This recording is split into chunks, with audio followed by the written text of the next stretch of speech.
Assalamualaikum warahmatullahi wabarakatuh. Saya Abdul Qadir, Sekretaris Badan Penanggulangan Bencana Kabupaten Sumeneb.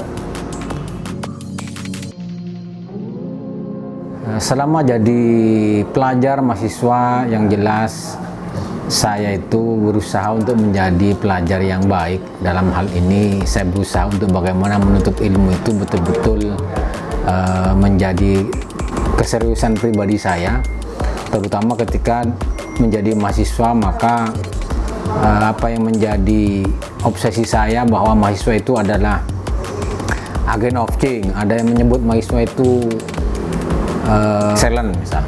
Sehingga dalam konteks ini saya berusaha sebagai mahasiswa itu bisa menjadi orang yang selalu menggelorakan tentang bagaimana budaya akademik di kampus itu terus terbangun.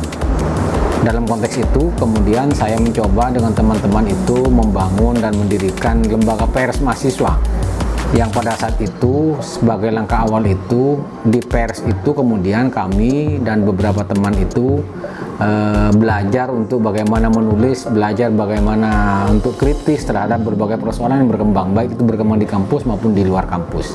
Nah, itu kemudian yang menjadi bekal kami. Dengan semangat itu kita aktif dengan lembaga pers itu sampai terbentuklah majalah kampus. Waktu itu ada majalah Logik, kemudian dan alhamdulillah sampai hari ini pun lembaga pers kampus yang kami dirikan tetap terus berkembang dan masih tetap diminati oleh mahasiswa-mahasiswa terutama di STKP PGRI Sumeneb. Sebenarnya awalnya ketika tahun 2004 ada tes untuk menjadi guru, pegawai negeri sebagai guru. Saya ikut karena memang saya alumni dari lembaga kependidikan dan saya jurusan pendidikan bahasa dan sastra Indonesia. Di situ ada formasi di guru, akhirnya saya ikut juga tes untuk menjadi guru. Kemudian alhamdulillah juga tercover sebagai PNS, yang pada saat itu saya diangkat di SMA Negeri 1 Sapeken. Nah, di situ kemudian saya sudah mulai berkecimpung untuk menjadi guru sebagai guru PNS yang ditempatkan oleh pemerintah saat itu di sekolah baru, karena SMA Negeri 1 Sapeken itu sekolah yang memang baru dibangun dan masih belum meluluskan siswa. Kami adalah perintis di situ sebagai pegawai negeri yang awal dan pertama bersama rekan-rekan, ada sekitar 9 orang ke SMA Negeri 1 Sapeken. Dan alhamdulillah di Sapeken hampir 6 tahun, kemudian saya dipindah dimutasi ke SMK Negeri 1 Sumeneb. Baru kemudian 3 tahun di SMK Negeri 1 Sumeneb saya dimutasi lagi oleh yang terhormat Bapak Bupati waktu itu, Kiai Haji Abuya Busro Karim, untuk masuk ke jajaran struktural di Dinas Pendidikan Kabupaten Sumeneb sebagai kasih kurikulum TK dan SD di Dinas Pendidikan Kabupaten Sumeneb. Sampai pada akhirnya tahun 2019 saya diangkat oleh yang terhormat Bapak Bupati juga, waktu itu juga Kiai Haji Abuya Busro Karim, untuk jadi Kepala Bidang Pendidikan Dasar di Dinas Pendidikan Kabupaten Sumeneb. Sebenarnya tidak ada pilihan bagi kami untuk menjadi pejabat misalnya, tapi karena memang ini takdir kami dan sudah dianggap oleh Pak Bupati waktu itu dibutuhkan untuk mengisi plotting di jajaran struktural, ya kami karena sebagai PNS dan loyalitas kami terhadap pimpinan, ya kami harus mau tidak mau harus menjadi pengisi di slot yang ditugaskan kepada kami di Dinas Pendidikan Kabupaten Sumeneb. Dan tahun 2022 alhamdulillah kami dimutasi lagi ke Badan Penanggulangan Bencana sebagai sekretaris, dan alhamdulillah sampai sekarang sampai bulan Juli ini ya kami masih tetap di sekretaris Badan Penanggulangan Bencana. Jelas pada saat itu pilihan kami karena memang ASN itu menjadi pilihan banyak orang, kami mencoba untuk ya, ikut terjun di sana, dan alhamdulillah bisa tercover di seleksi pegawai negeri sipil saat itu. Karena memang pada waktu itu kita melihat banyak orang yang berlomba-lomba untuk masuk ke sana, karena memang yang jelas secara finansial kami melihat agak terjamin lah ketika kita menjadi seorang pegawai negeri sipil itu, sehingga kami pun tertarik untuk mengabdikan diri pada negara sebagai guru, yang pada saat itu menjadi pilihan kami bahwa kami akan mengabdi sebagai guru. Dan pada saat itu juga kami diminta untuk membuat sebuah pernyataan siap ditempatkan di mana saja, dan alhamdulillah kami ditempatkan di SMA Negeri 1 Sapekan saat itu. Eksternal itu ya teman-teman, kemudian orang tua dan kerabat-kerabat juga, karena memang mungkin secara terah saya adalah keturunan guru, dan orang-orang dekat saya, kerabat-kerabat dekat saya juga rata-rata guru. Ya mungkin dari sini karena terah guru itulah yang menakdirkan saya kemudian jadi guru juga sebagai ASN di lingkungan pendidikan Kabupaten Sumeneb. Dan dorongan mereka dan doa-doa mereka juga yang telah menjadikan kami, saya pribadi, yang secara nyata pada saat itu memberikan satu pilihan bahwa saya akan mengabdi sebagai pegawai negeri sipil itu dengan ikut tes itu. Jadi mereka sangat support terhadap pilihan kami itu.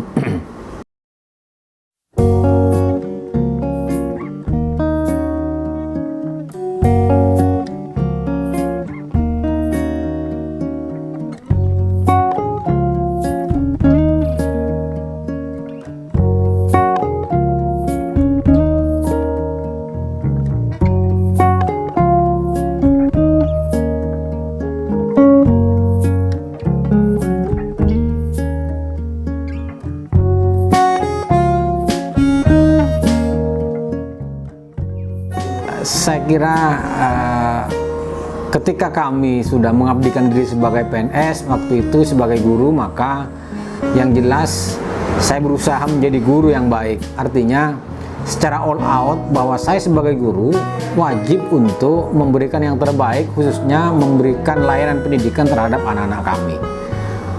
Pada saat itu karena memang hobi saya saat itu menulis, maka yang menjadi stressing point, obsesi saya saat itu adalah bagaimana saya bisa menulis, kemudian saya bisa mendiseminasikan hobi menulis saya untuk menjadi inspirasi pada orang-orang di sekitar saya, khususnya kepada anak-anak saya di lingkungan SMA saat itu. Dan alhamdulillah ketika saya di SMA 1 Sapekan itu, saya mencoba untuk melakukan personal touch kepada anak-anak untuk bagaimana mengajak mereka belajar, bagaimana mengajak mereka membaca, kemudian menulis, dan akhirnya mereka itu kita coba untuk diikutkan kompetisi menulis baik di tingkat kabupaten, di tingkat regional, bahkan di tingkat provinsi. Alhamdulillah keberadaan kami di sana itu menjadi inspirasi bagi mereka untuk menjadi penulis yang pada saat itu di sekitar tahun 2006 itu banyak siswa saya, karena memang lebih dari 1 orang mengikuti seleksi, mengikuti kompetisi di Kabupaten Sumeneb itu untuk tingkat siswa, dan alhamdulillah mereka masuk di jajaran 6 besar. Ada yang juara 2, ada yang juara 4, dan ini menjadi kebanggaan bahwa keberadaan saya di SMA itu insya Allah pada saat itu memberikan implikasi positif lah terhadap anak-anak saya, bagaimana mereka itu mau belajar, mau membaca, dan mau menulis. Karena memang ini target utama saya bisa menulis, dan saya harus bisa menjadi inspirasi bagi mereka, bagaimana hobi menulis saya juga bisa dirasakan oleh mereka dan bermanfaat bagi mereka. Termasuk ketika saya dimutasi ke SMK Negeri 1 Sumeneb, ya karena memang saya suka menulis, ya saya coba untuk bagaimana mengajak anak-anak saya menulis dulu di SMK Negeri 1 itu ketika tiap tahun ada ajang yang namanya lomba kompetisi siswa seprovinsi Jawa Timur, ada salah satu item kompetisinya itu di karya ilmiah siswa. Nah, di situ karena memang ini ajang bergengsi bagi SMK seprovinsi Jawa Timur, kita coba untuk bagaimana melakukan terobosan-terobosan agar anak-anak kita juga bisa tampil dan berbicara di tingkat provinsi itu dengan tulisan-tulisan yang mereka hasilkan. Dan alhamdulillah di tahun 2013 kami bisa mengantarkan anak-anak kami untuk menjadi juara di tingkat provinsi di lomba kompetisi siswa LKS saat itu. Dan itu kita menjadi juara berturut-turut selama 2 kali, karena memang saya mencoba bagaimana kita tidak hanya bisa mencapai gelar juara, tapi bagaimana mempertahankan itu, karena mempertahankan itu lebih sulit dari sekadar mencapai prestasi. Oleh karena itu saat itu dengan obsesi itu saya coba bagaimana anak itu tidak hanya mencapai prestasi tapi juga mempertahankan prestasi itu. Dan alhamdulillah selama 2 kali kompetisi di LKS itu anak-anak kami di SMK Negeri 1 Sumeneb bisa mempertahankan prestasi itu, termasuk ketika diikutkan di ajang-ajang lain yang ada ajang lomba menulis Jawa Bali, mereka juga bisa berprestasi di Jogja, di Malang, dan banyak hal di Surabaya, banyak tempat juga yang kami ikuti. Dan alhamdulillah mereka bisa berbicara juga di konteks kompetisi baik di tingkat kabupaten, di tingkat provinsi maupun di tingkat Jawa Bali, bahkan di tingkat nasional. Nah, ini kami jadikan obsesi, dan saya itu melatih anak-anak itu tidak sekadar melatih, tapi ketika ada anak yang ikut lomba misalnya, ikut kompetisi misalnya, saya tidak hanya sekadar mengikutkan mereka, memotivasi mereka, tapi saya mencoba memberikan keteladanan bahwa saya juga tidak pernah luput dari ajang kompetisi untuk tingkat guru. Nah, ini yang menjadi target kami, bahwa saya secara pribadi memberikan motivasi, tidak sekadar motivasi, tidak sekadar menyuruh, tapi saya mencoba memberikan keteladanan, bahwa dengan keteladanan itu internalisasi nilai akan bisa lebih masuk ke anak-anak, bahwa bahasa perbuatan itu akan lebih efektif daripada sekarang bahasa verbal saja. Nah, di situ kemudian saya coba juga ketika saya menjadi guru di SMA Sapeken, sebelum saya mengajak anak-anak untuk bicara tentang karya tulis di tingkat provinsi atau di tingkat kabupaten, saya coba langkah awal saya itu adalah ikut kompetisi guru di tingkat nasional di Kementerian Pendidikan dan Kebudayaan saat itu. Alhamdulillah ketika saya jadi guru Sapeken, saya masuk ke 4 besar di tingkat nasional, dan itu atas nama SMA Negeri 1 Sapeken, bukan atas nama SMA di tingkat daratan. Nah, ini yang menjadi bekal saya untuk mengajak anak-anak itu untuk bagaimana menulis. Saya coba ke anak-anak itu, saya sebagai guru di SMA Negeri 1 Sapeken, dan alhamdulillah saya bisa menjadi juara di tingkat nasional. Maka motivasi ini yang saya berikan keteladanan itu telah mengangkat motivasi anak-anak. Ternyata, oh ya Pak, saya siap juga mengikuti jejak Bapak. Nah, ini menjadi kata kunci bahwa keteladanan itu adalah bagian terpenting dalam hal internalisasi nilai itu. Bahwa anak-anak bisa untuk berprestasi juga karena memang saya mencoba memberikan teladan, bahwa sebagai guru SMA di Sapeken, bukan di SMA Negeri 1 Sumeneb, tapi SMA Negeri 1 Sapeken, ternyata saya bisa untuk bisa berkiprah di tingkat nasional. Itu yang mendorong anak-anak, kemudian mereka berlomba-lomba bagaimana mereka bisa mengikuti jejak saya. Alhamdulillah ketika saya di SMA Negeri 1 Sumeneb pun, ketika di SMK Negeri 1 saya coba ikut kompetisi tingkat nasional juga, lomba penulisan esai di tingkat nasional. Alhamdulillah saya masuk 5 besar tingkat nasional. Nah, ini yang kemudian membuat anak-anak itu mereka juga tertarik dan mereka mau ikut jejak saya, karena memang saya coba menghadirkan motivasi itu dari sisi keteladanan. Tidak hanya sekadar bahwa saya memotivasi dengan bahasa verbal, tapi ketika dengan keteladanan mereka secara nurani dan secara dari hati ke hati, mereka motivasinya itu lebih menyentuh lah. Dan alhamdulillah anak-anak itu mau untuk mengikuti jejak kami pada saat itu, dan mereka bisa diajak berlari dalam tanda kutip dalam hal lomba karya tulis itu. Alhamdulillah. Nah, dari situlah mungkin yang terhormat Pak Bupati itu melihat ada sisi lain yang mengharuskan, misalnya saya harus mengisi slot di jenjang struktural. Ini mungkin jadi pertimbangan Pak Bupati, saya kurang tahu juga. Tapi yang jelas saya memang dimutasi oleh Pak Bupati dan saya diberi pilihan untuk di Dinas Pendidikan, ya mau tidak mau karena saya memang ASN dan saya harus loyal pada pimpinan, ya harus pindah dari guru ke Dinas Pendidikan saat itu. Sampai hari ini saya dimutasi ke bidang ke Badan Penanggulangan Bencana, dan mau tidak mau saya harus loyal terhadap pimpinan karena saya juga ASN yang wajib memiliki loyalitas terhadap pimpinan kami gitu.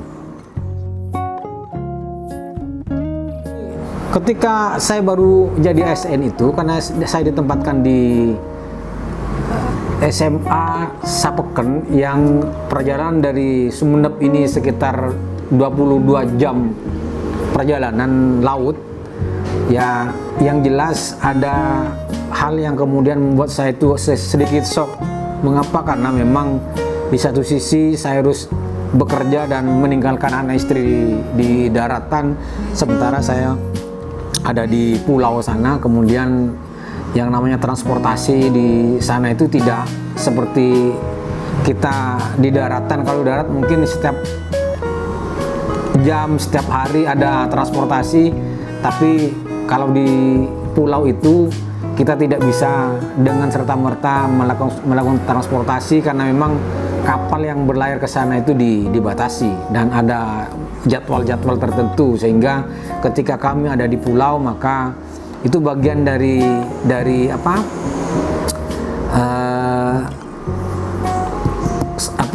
pengabdian kami tidak bisa kemana-mana karena memang tidak ada transportasi untuk misalnya balik ke Sumeneb.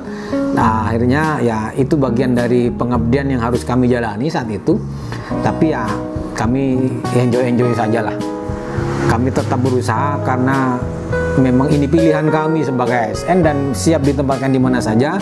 Maka sok kami itu kemudian kami terapi dengan terus meningkatkan kompetensi, kemudian bagaimana untuk bisa mengajak orang-orang yang ada di sekitar kami, khususnya anak-anak kami, siswa-siswa itu untuk bisa mengikuti jejak kami dalam hal menulis, karena memang hobi saya menulis. Dari situ saya tidak bisa berhenti menulis karena memang dari awal hobi menulis itu menjadi obsesi kami, obsesi saya sendiri, dan alhamdulillah dengan banyak memberikan motivasi positif itu ke anak-anak, ya alhamdulillah ada hal yang positif juga bisa dirasakan oleh anak-anak di situ. Kan pun ya karena memang saya masih berjibaku dengan para guru. Di satu sisi guru ini memang harus menulis, guru itu harus tidak berhenti untuk belajar. Oleh karena itu apa yang kami lakukan ketika di Dinas Pendidikan, maka sesibuk apapun saya misalnya di Dinas Pendidikan itu, bahkan di BPBD pun sekarang ini, sesibuk apapun saya harus tetap menulis. Saya harus tetap menulis karena memang apa yang saya tulis ini bisa dijadikan inspirasi bagi para guru itu, bahwa sesibuk apapun saya masih tetap punya tulisan yang bisa dikonsumsi oleh banyak orang, bisa bermanfaat untuk orang. Dan guru yang memang notabene adalah ujung tombak literasi di dunia pendidikan, di sekolah khususnya, mereka juga harus bisa menulis, mereka harus bisa belajar dan terus memberikan motivasi dan keteladanan pada anak-anak.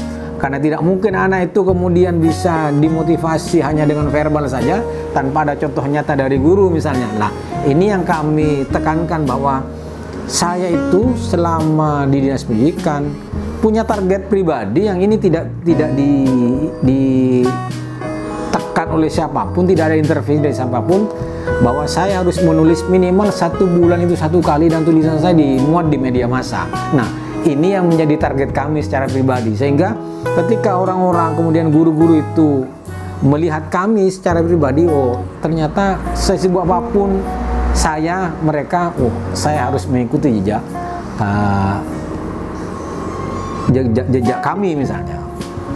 Guru-guru itu akan berpikir saya saja yang sibuk di Dinas Pendidikan masih sempat menulis, apalagi guru, kalau gurunya yang seperti itu. Kemudian saya juga mencoba saat itu untuk membentuk komunitas-komunitas dalam konteks kepenulisan. Ada kemudian di situ guru menulis lenteng, ada kata bintang, ada rumah literasi yang bekerja sama dengan kami, dan kami terus mencoba melakukan hubungan-hubungan yang progresif ya, yang membangunlah dengan mereka terkait dengan bagaimana kita membangun literasi, karena saya saat itu ada di dinas pendidikan. Dan hari ini pun ketika saya ada di Badan Penanggulangan Bencana, saya coba untuk tetap menulis meskipun tulisan kami itu ya tulisan-tulisan tentang kebencanaan, sehingga dari tulisan itu insya Allah mungkin akan memberikan pencerahan pada masyarakat bahwa ini loh yang kita inginkan dari konteks kebencanaan kita, bahwa misalnya mengedukasi masyarakat, mengedukasi lingkungan kita tentang bagaimana kita bisa siap menghadapi bencana, mengharmoni bencana dan seterusnya, sehingga apa yang saya tulis itu nanti tetap menjadi bahan pengetahuan dan bahan bacaan bagi orang-orang di sekitar kita. Coba untuk bagaimana saya secara pribadi itu bisa memberikan yang terbaik untuk lingkungan saya. Misalnya sekarang di BPBD misalnya, bagaimana saya bisa menjadi orang yang bermanfaat bagi mereka. Saya coba, karena di BPBD itu bukan dinas pendidikan lagi yang ngurus banyak orang, tapi di sini ngurus kebencanaan. Maka yang perlu saya lakukan saat ini ketika saya masuk ke sini, operasional kebencanaan ini harus ready, harus siap untuk digunakan, karena bencana bisa datang kapan saja dan di mana saja. Oleh karena itu ketika kendaraan operasional misalnya siap dan ready, nah, kita coba untuk menyiapkan teman-teman dengan mengedukasi teman-teman, khususnya di rekan-rekan tim reaksi cepat, pusat pengendalian operasional penanggulangan bencana, Pusdalops, kemudian teman-teman yang ada di ASN di lingkungan BPBD, untuk bersama-sama dalam rangka berkolaborasi dalam proses penanggulangan bencana, bahwa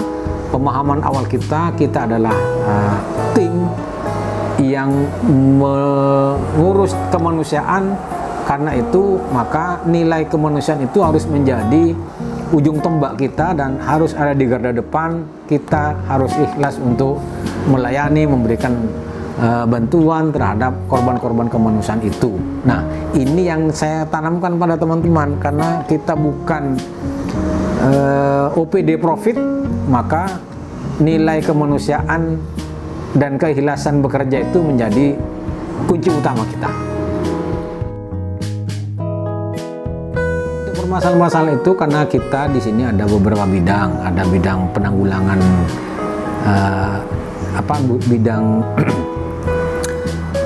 pencegahan dan kesiapsiagaan, ada bidang kedaruratan dan logistik, kemudian ada bidang rehabilitasi dan rekonstruksi. Maka bidang-bidang ini secara teknis mereka berkolaborasi ketika ada bencana, karena bencana itu terus terang aja ada pra bencana, ada tanggap bencana, kemudian ada pasca bencana. Nah, di pra bencana memang kita selama ini melakukan edukasi terhadap masyarakat, termasuk juga melakukan sosialisasi tentang satuan pendidikan aman bencana.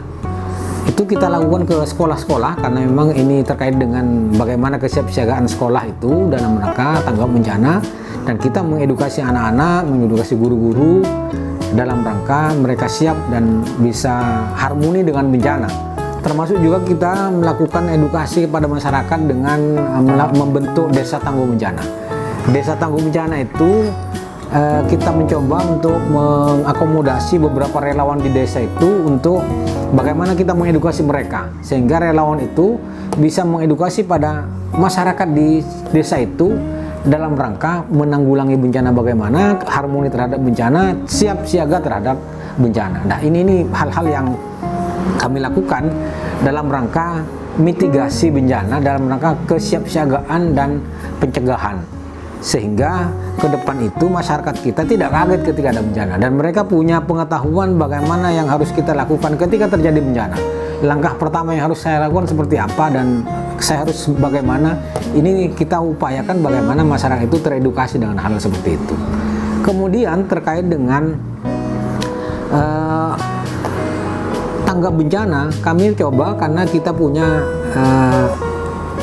isu tanggap bagi mereka-mereka yang terdampak bencana. Ketika ada bencana, mereka bisa mengajukan kepada kami bagaimana mereka bisa dibantu oleh pemerintah Kabupaten Sumeneb melalui BPBD. Setelah itu, data lewat aplikasi isu tanggap itu akan kita kirim ke Badan Keuangan BPKAD dan pengelolaan aset itu, sehingga nanti akan ada bantuan stimulus dari pemerintah Kabupaten Sumeneb terhadap mereka-mereka yang terdampak bencana. Untuk hal-hal yang terkait dengan bagaimana rehabilitasi dan rekonstruksi terhadap bencana itu, ya kami punya bidang rehab rekon yang dengan adanya bencana dan adanya dampak sarana prasarana yang terkena bencana itu, kita bisa melakukan kajian yang kita kenal dengan Jitupasna, kajian dan kebutuhan pasca bencana. Dan ini kami berkolaborasi dengan beberapa pihak terkait, misalnya dengan Dinas PU dan dinas-dinas yang lain yang terkait dengan ini, untuk melakukan kajian-kajian terhadap masyarakat yang terdampak bencana itu, khususnya di bidang sarana prasarana. Apakah misalnya ada jembatan yang ambruk misalnya, itu kajiannya nanti ada di Jitupasna dan kita serahkan pada dinas-dinas terkait, seperti misalnya di PU, kalau dulu ada PU Pengairan misalnya, ada PU Bina Marga, PU Cipta Karya, yang pada akhirnya mereka akan mengeksekusi untuk bantuan-bantuan rehabilitasi dan rekonstruksi terhadap bangunan-bangunan yang ada. Jadi kami tetap berusaha bagaimana untuk melakukan kegiatan pengkajian itu, termasuk misalnya ketika ada COVID. Nah, kami siap dengan situasi ini, bahwa BPBD selalu berusaha berkolaborasi dengan terus memberikan sterilisasi terhadap daerah-daerah yang terkena COVID itu, atau bahkan di PMK sekarang kami juga siap untuk melakukan sterilisasi terhadap tempat-tempat yang dianggap menjadi kasus PMK yang ada di masyarakat. Apakah itu kita sterilisasi ke pasar-pasar hewan maupun ke kandang-kandang penduduk, dan itu sudah kami lakukan di beberapa waktu yang lalu, dan mungkin ke depan kita akan terus bekerja sama dengan Dinas Pertanian dan Peternakan itu dalam rangka pencegahan PMK ini.